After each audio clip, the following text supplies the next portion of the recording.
All right, everybody. We've got one more performer before we take a quick intermission. The next guy you're going to see up here on the stage was most recently seen as Arthur, King of the Britons, in 2 sold-out runs of Monty Python's Spam-A-Lot. Movie story, My First Kiss. Everybody give it up for Todd Hoberecht.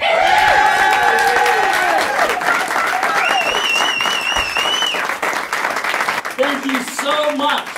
Well, after doing Spam-A-Lot, I had a wonderful opportunity. I was in Man of La Mancha up at Montana State University. I don't know if you were able to see the show, but it was produced by Shakespeare in the Parks, and they brought in 3 actors who were professional actors, 2 of them from Chicago and 1 from New York. And it was an honor to be in this professional production. And it was one of the parts that was really a thrill for me was meeting the actor who played Sancho Panza. His name was Mark David Kaplan. Now, Mark was a wonderful man. He was one of these guys who just always wanted to make everyone feel comfortable. And at first, people were responding like, okay, these are professional actors, how do we respond? But Mark would just reach out and draw people in. And he was kind of like an improv coach who was always on. And he would walk up to people and say, hi, what's your name? John. John, where are you from? Oklahoma. Oh, Oklahoma. Hey, sing a song with Oklahoma in it. And you'd see the person, you'd see John kind of squirm and giggle a little bit. And then he'd say, okay, anybody else? Anybody else? And then he'd break out, Oklahoma, where the wind. And everybody in the cast, as he would do this, would just feel like they were family. He would draw us in. There was another friend of mine who was in the cast, and some of you may know him. He's performed here. His name is Jacob Fiari, and Jacob and I are friends. I've been friends for a long time. I've directed him and also acted with him. And Mark and Jacob and I would hang out together, and every once in a while, Mark would turn to us and he'd say, hey, Jacob, you should go over and kiss Todd on the mouth.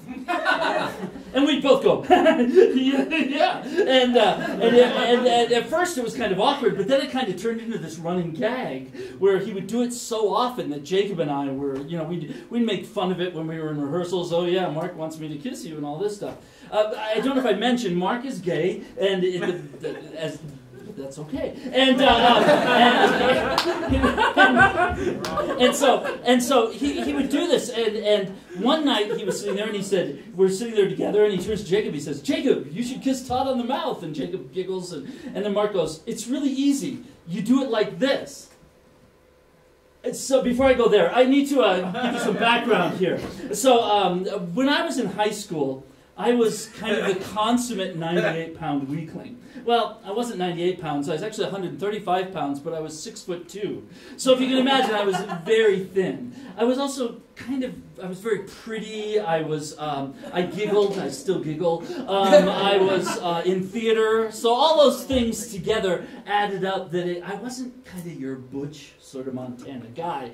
And I would often, when I was in high school, I'd hear people, they'd refer to me as theater fag, and these things would haunt me as I'm walking down Senior Hall, as people are making fun of me, and there were times in that time of life where I really started asking myself, was I gay? I mean, could I possibly be homosexual? And as I thought about it, I realized, that's really hard to imagine because I really liked women. I didn't have a girlfriend, but I thought about them a lot, especially when I was alone in the bathroom, I really liked boobs, and so it was, I didn't think that was an issue for me. And at that time, I've got to say, I didn't really know anyone in my circle of friends who was homosexual. I knew that homosexuals existed, but they were kind of more theoretical, sort of like African Americans in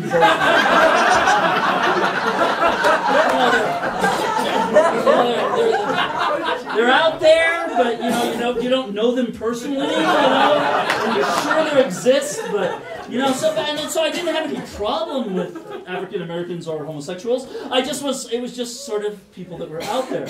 And so I was about 17 years old when I had my first encounter with people who were homosexual. And I had this friend of mine, her name was Lauren, and she was an actress in town, and she invited me to go to this party. And I was a little drunk and a little bit stoned, and I was like, sure, I'll go to any party. And it was being hosted by the King and the Queen of Lambda Gay Alliance. Now, if you don't know what that is, Lambda Gay Alliance is an organization at MSU that hosts events for homosexual and lesbian people at the university. And I'm like, oh, sure, I'll go to whatever. And so we show up at this apartment, we go down in the basement to this party, and we walk in, and I look around and notice there's not many women here. And, and I walk in, and I'm sitting there flitting, I should say flitting. I'm sitting there walking around the party, having a good time, and I'm drinking a little more and smoking a little more and laughing, and I end up on the couch, and next to me is this man, a handsome man, a little older than me, in his 20s, and all of a sudden I realize I am sitting with royalty, because next to me is the Queen of Lambda Gay Alliance. And so we're laughing and joking, and I slap him on the back, and he slaps me on my knee and leaves his hand there. And then as the conversation goes on, he turns to me at one point and goes, "Would you like to go into the bedroom?" This is my honest response. I said, "What's in the bedroom?"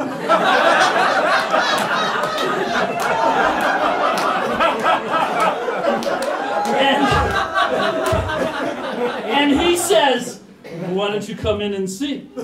So I look across the room, and my friend Lauren's across the room, and I go, "Lauren, he wants me to go in the bedroom. What's in the bedroom?"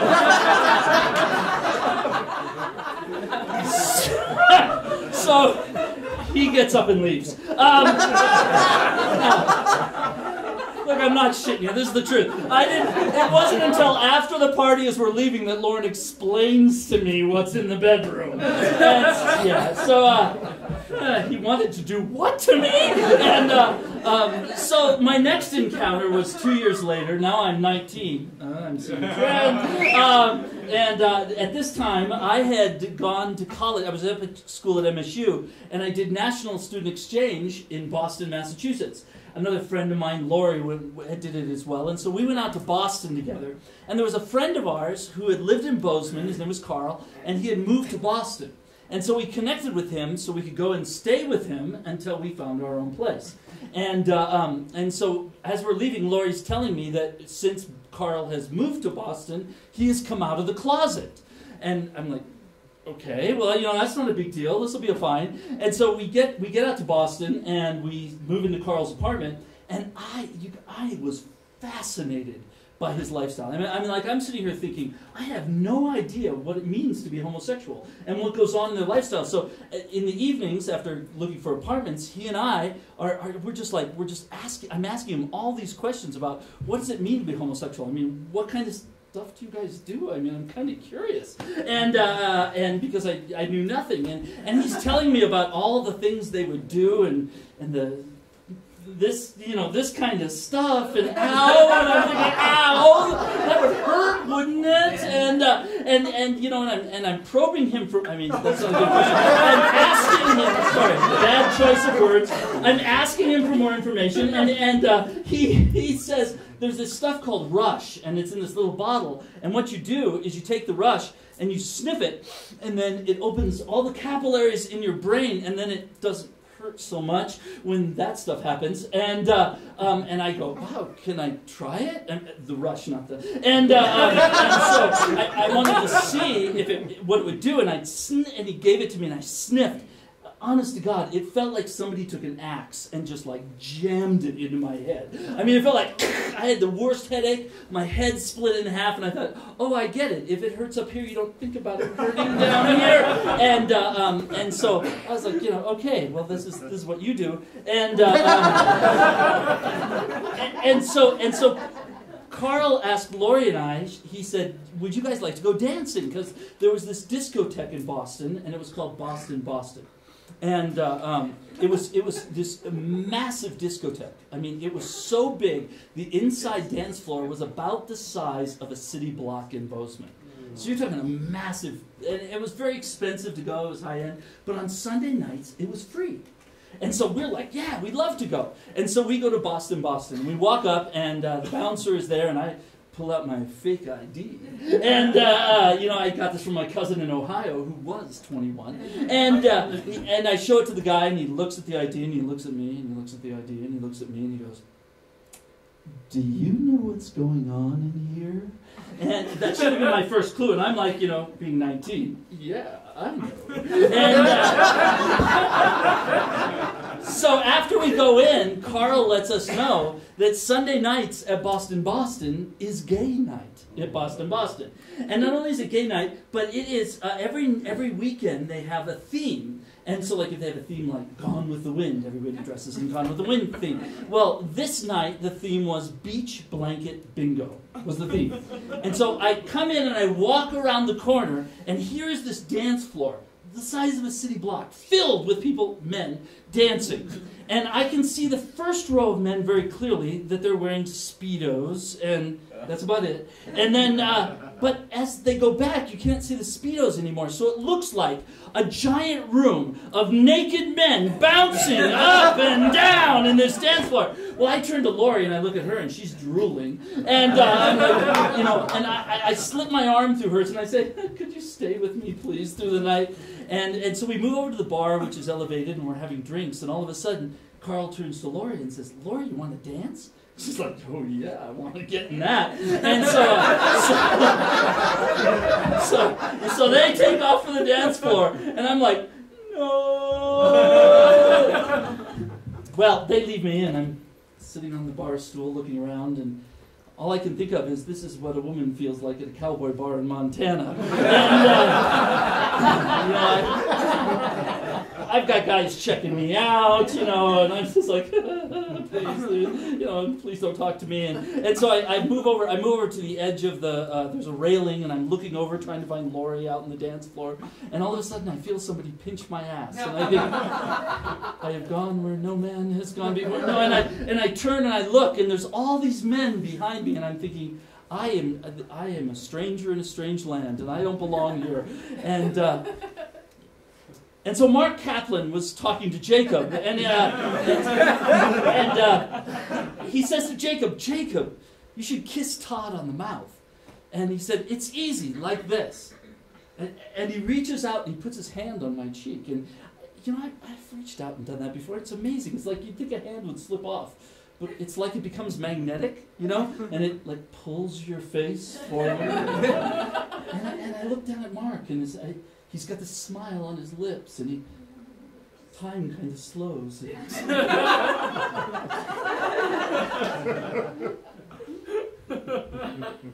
So Ryan contacted me and said he was doing the Tales of the Virgin. He wanted me to speak, and he said the theme was exposed. And I thought, this could be a really good time. That I could stand in front of my friends and my family at the Verge, and I could expose myself, and I could come out and let them all know here in this place that